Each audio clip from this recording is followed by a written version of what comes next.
Hello， 朋友们，现在是老挝时间早上5点半。然后为什么这个时间点我会出现在琅勃拉邦的街头呢？因为今天早上我要去看一场他们佛教的宗教仪式，就是布施。就在到处都还是鸡鸣声的这个时间点，你看琅勃拉邦的当地民众，他们就已经带着吃的前往布施的地点去了。因为老挝是一个90%都信佛教的一个国家，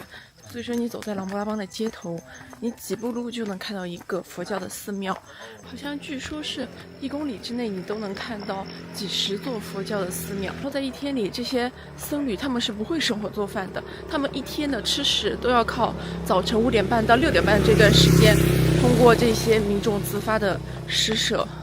得到。你们看，现在大概5点50左右，然后他们这些沿街边已经摆好了板凳，等待民众来布施了。我知道这项传统好像已经延续了大概500多年。我发现一个现象，就是这里有小摊贩甚至在卖那个布施的位置和布施的食物，也就是说这项仪式已经开始商业化了起来。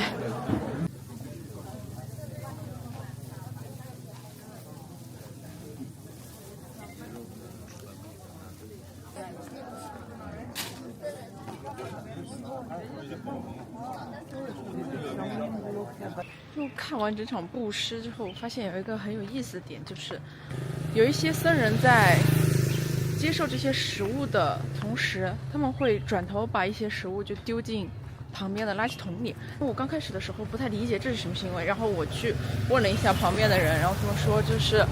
这些僧人把食物丢到垃圾桶之后，流浪汉或者当地的穷人还有小孩，他们会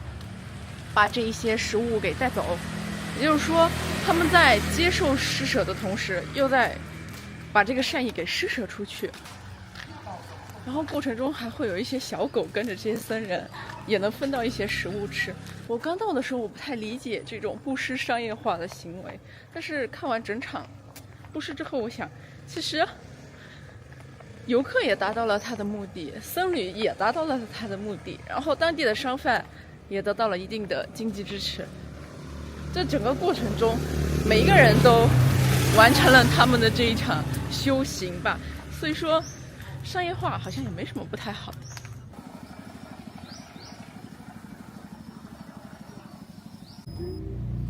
嗨，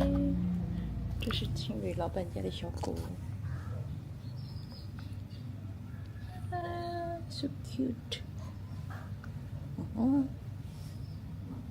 我现在已经回到了我们青旅的公共区域，现在是早上7点，要到7点半才开始有早餐。给大家看一下我们青旅的环境，就这边是我们的公共区域，然后很多在青旅住的人们都会在这里聊天，然后晚上在这里一起交流，就不同国家的。然后这里藏着老板娘养的3只小狗中的1只，它可亲人喽。其实第一天的时候，我坐在这里很孤独，因为基本上我没有见到一个亚洲的面孔，然后其他外国人都是自己抱团玩，因为他们肯定更愿意跟英语国家的人讲话，对吧？但是那一天下午，我觉得实在是太孤独、太无聊了，我必须要找人讲话，我就鼓起勇气跟一个西班牙小姐姐问了好，然后开始跟她用我蹩脚的英文开始跟她沟通，然后她还约了我去普吉山那边看日落。还发生一个很有意思的事情，就是我有一天晚上坐在这里，就戴着耳机跟我妈妈打电话的时候，一个德国的老哥就突然坐在我正对面，然后抱着他的腿，就像一个猫头鹰一样，就睁着他那双大眼睛，然后就一直看着我，就是他在很迫切的表达他想要跟我沟通的一个欲望吧。然后我就跟我妈妈挂了电话，然后跟他聊的过程中，发现他居然看过《甄嬛传》，而且他说了一个中文单词让我猜是什么意思，然后他就说蝴蝶。他说他跟每一个中国人说这个单词的时候，他们都没有听出来这个是什么意思。然后我说啊，是不是 butterfly？ 然后他说 yeah。 他说他跟每一个国家的人交朋友之前，他都会问他们蝴蝶在他们国家的语言里面是怎么发音的。我觉得好有意思，这个老哥。可能我的英语他们有点不太能听懂，但是他们也会很耐心的等我按我的翻译器。所以说在青旅里面体验一下背包客文化也还挺不错的。在这家青旅有几种早餐可以选，然后我选了一个香蕉烤饼还是什么之类的，然后看着南康河，吃一下我的早餐吧。Hello， 朋友们，我刚刚回青旅，大概休息了一下，其实没怎么睡着。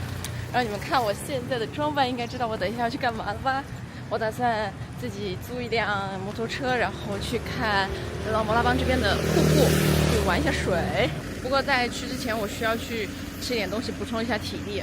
因为过去的车程大概要1个小时，到目前为止我只吃了1个香蕉煎饼这样子。目前我到朗勃拉邦大概有3天了吧，但是我好像还没有品尝到比较正宗的老挝本地美食。然后我今天在 Google Map 上找了一家评分还不错的老挝本地菜，我现在就在走去这家餐馆的路上。你们看朗勃拉邦这边的建筑特点，有没有发现这几天我的视频里面，他们的建筑基本上不会超过3层，对吧？就是他们路边的，不管是商店还是酒店、别墅之类的，他们都不会超过3层，都是比较小而精致的一些建筑。然后我大概问了一下，一个朗勃拉邦人告诉我，是因为首先他们这边是一个自然和文化双遗产城市，他们的政府为了保护他们当地的文化不被现代化文化的冲击，所以不允许他们建超过3层的楼房，也不允许引进像星巴克、肯德基、麦当劳这些大型的连锁商店，然后河上也不允许建桥，反正就是有很多的对本地文化的一种保护措施吧。所以你现在基本上能够看到的就是法国殖民完以后他们留下来的具有法式和东南亚风情相结合的建筑。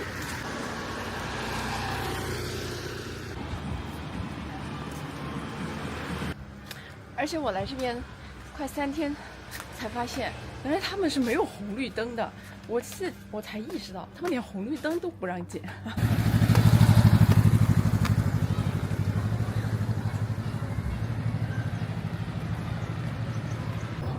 朋友们，我已经到了这一家餐馆了，看起来非常的高级，非常的干净漂亮的一家餐馆。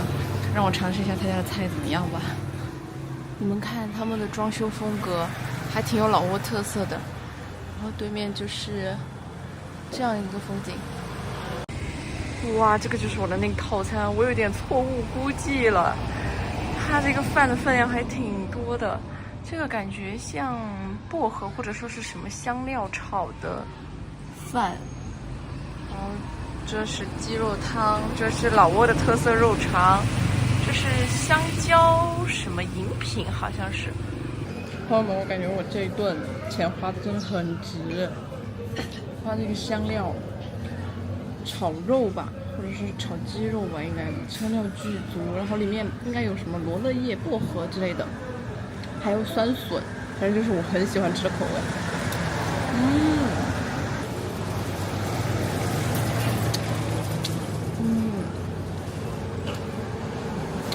汤也是，这个汤也是酸口，就是我很喜欢吃酸的。我要来尝一下他们这个特色烤肉肠，蘸一下这个蘸料。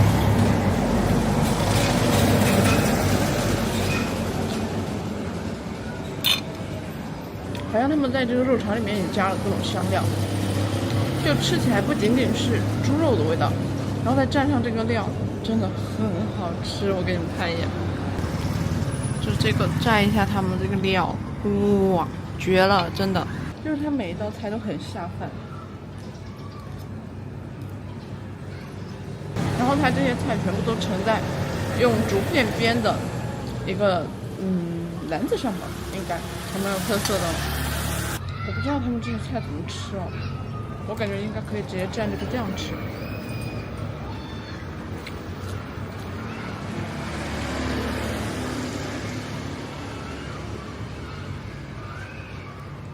我很喜欢，真的，你们一定要来吃这家。可能这家在朗勃拉邦算比较贵吧，因为它这一个套餐要70块钱，但我觉得就还很值啊。可能是我被上海物价 PUA 习惯了吧。耶，朋友们，我租到摩托车喽 ，so cool！ 我第一次一个人在国外骑摩托车，出发。朋友们，我在去的途中还进了一家老挝的织布工作坊，在这家工作坊，你能亲自体验织布和染布的全过程，感觉还挺有意思的。而且听说这里除了致力于保护老挝独特的织布技术和图案以外，也一直在帮助当地的妇女通过手工织布这种方式增加家庭收入。他们这整个房屋的构造还有一种原始住宿的感觉。你们有听到瀑布的声音吗？我感觉已经快到了，下了车之后就一直走这种上山的山路。我真是一个勇敢的小女孩。我今天第一次在国外租摩托车，然后加了油，开了30公里，开到了这里来，真不容易。哇！你们通过视频感受到凉意了吗？天哪，这里好凉快啊！看这个颜色泾渭分明的，我感觉那里应该很深的吧。